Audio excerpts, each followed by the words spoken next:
भाई आलोक को न्याय कैसे मिले। अभी तक जो भी इस मामले में होता आया है, चूँकि आप लोगों का जो सहयोग शुरू से हमारे भाई की हत्या के बाद जो मिला है वो अतुलनीय है और मेरे पास कोई शब्द नहीं है उसके लिए हृदय से आभार प्रकट करता हूँ। और मैं प्रयास करता हूँ कि जो भी घटनाक्रम सार्वजनिक किया जा सके सोशल मीडिया पर, मैं उसे साझा करता हूँ बीच बीच में। तो आज भी कुछ इम्पोर्टेंट बात आप सबों से उसी संदर्भ में करने आया हूँ। पहले तो एक आंशिक जीत हम लोगों को मिली है, इसके लिए आप सबने जो भी लोगों ने प्रयास किया है अपने अपने स्तर पर, छोटा बड़ा जो जितना सक्षम थे, सबों को धन्यवाद है, बधाई है कि नामजद अभियुक्त राहुल चंद्रवंशी और जो गाड़ी चला रहा था मृणाल रुद्र जो कि जेल में है, तो मृणाल रुद्र को का वो रेगुलर बेल डिस्ट्रिक्ट कोर्ट से रिजेक्ट हो गया है और राहुल चंद्रवंशी का एंटीसिपेटरी रिजेक्ट हो गया है। तो अब हम तो प्रशासन से यही गुहार करेंगे, पहले की तरह ही जैसे पहले कर रहे थे आज भी कर रहे हैं, आगे भी करते रहेंगे। अब तो न्यायालय भी बार बार मना कर रही है, नो कोर्सी पिटीशन भी जो होता है कि भाई हमारी सुनवाई तक गिरफ्तारी न हो, वो पिटीशन भी पहले ही रिजेक्ट कर दिया गया और फिर दोबारा रिजेक्ट कर दिया गया ये बेल पिटीशन भी। तो इसका मतलब है कि न्यायालय इसे दोषी मान रही है। न्यायालय कह रही है कि नहीं भाई इसका बेल ग्रांट नहीं होता, इसे जेल जाना चाहिए, तो आप लोग जेल क्यों नहीं भेज रहे हैं? क्या समस्या आ रही है जेल भेजने में?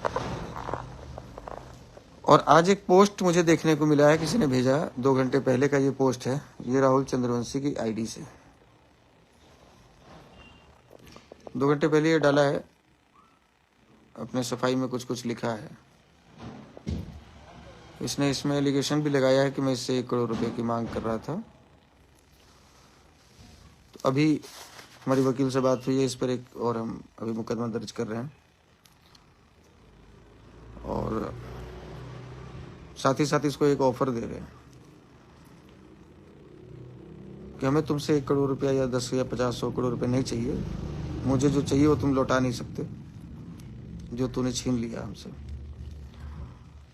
तुम्हारे पास एक खुला ऑफर है, तुम्हारे परिवार को ज़्यादा तो नहीं दे सकता, 2 करोड़ रुपए दे दूंगा, तो एक बार प्रशासन को बोल के हमारे सामने सरेंडर हो जाए।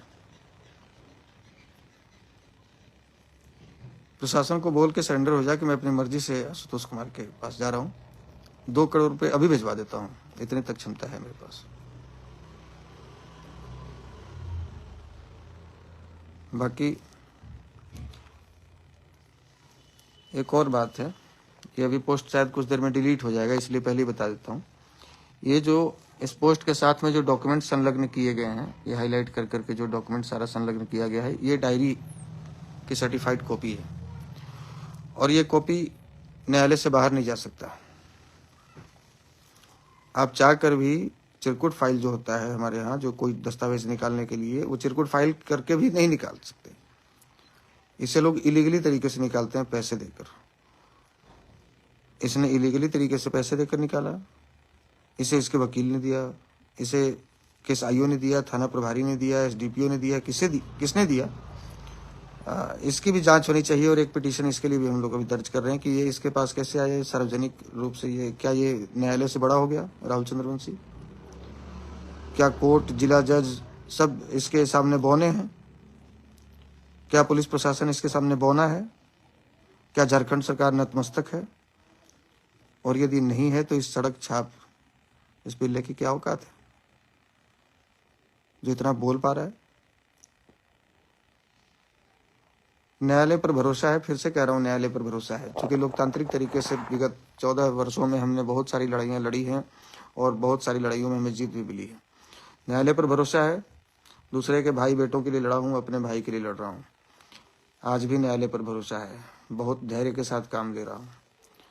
जिस दिन न्यायालय से, जिस दिन लोकतांत्रिक व्यवस्था से भरोसा उठ जाएगा, उस दिन वो कृष्ण का रास्ता अपनाना पड़ेगा। न्याय तो लेंगे, हम भीख मांगने वाले लोग नहीं हैं, न्याय लेंगे। लोकतांत्रिक तरीके से मिल जाए तो हमारे लिए भी अच्छा है और उसके लिए भी अच्छा है। और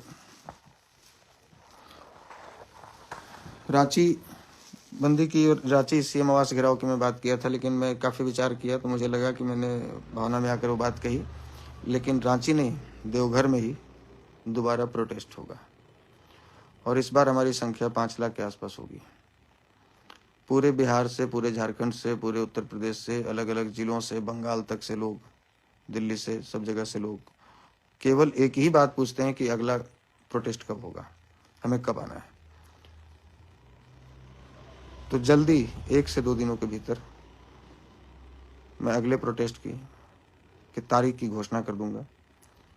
आप सबों से विनती आग्रह कर रहा हूं कि हमारा हौसला न टूटने दें, इस न्याय की लड़ाई में हमारा साथ दें।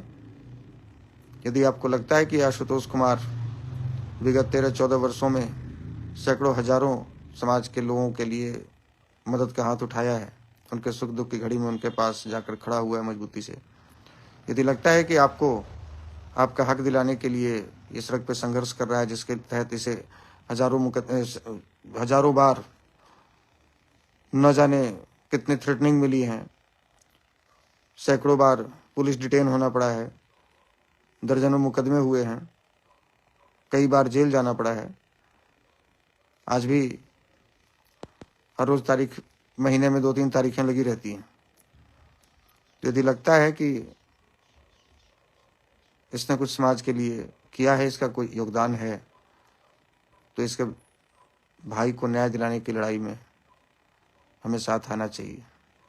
तो आप सबों से आग्रह होगा, 1 दिन की घोषणा करेंगे और लोकतंत्र में हिंसा का कोई स्थान तो नहीं है, तो अहिंसात्मक तरीके से ही हम लोग प्रदर्शन करेंगे।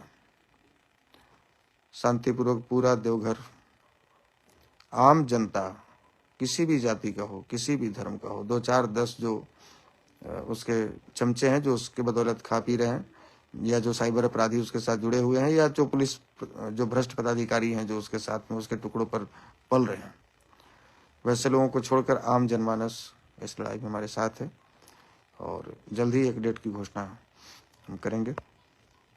फिलहाल आप सब अपना साथ बनाए रखिए। इतनी आसानी से भूलना नहीं है, इतनी आसानी से हार भी नहीं मानना है। आप देख रहे हैं कि इतना संघर्षशील व्यक्ति को अभी सगे भाई के हत्या के लिए, उसको न्याय दिलाने की, हत्या होने पर न्याय दिलाने के लिए इतना लंबा संघर्ष करना पड़ रहा है, तो आम आदमी को क्या होता होगा, आम आदमी के साथ क्या होता होगा, उसकी कौन सुनता होगा। तो आप साथ बनाए रखें, जल्दी एक डेट की घोषणा करेंगे। तब तक के लिए धन्यवाद। जय हिंद।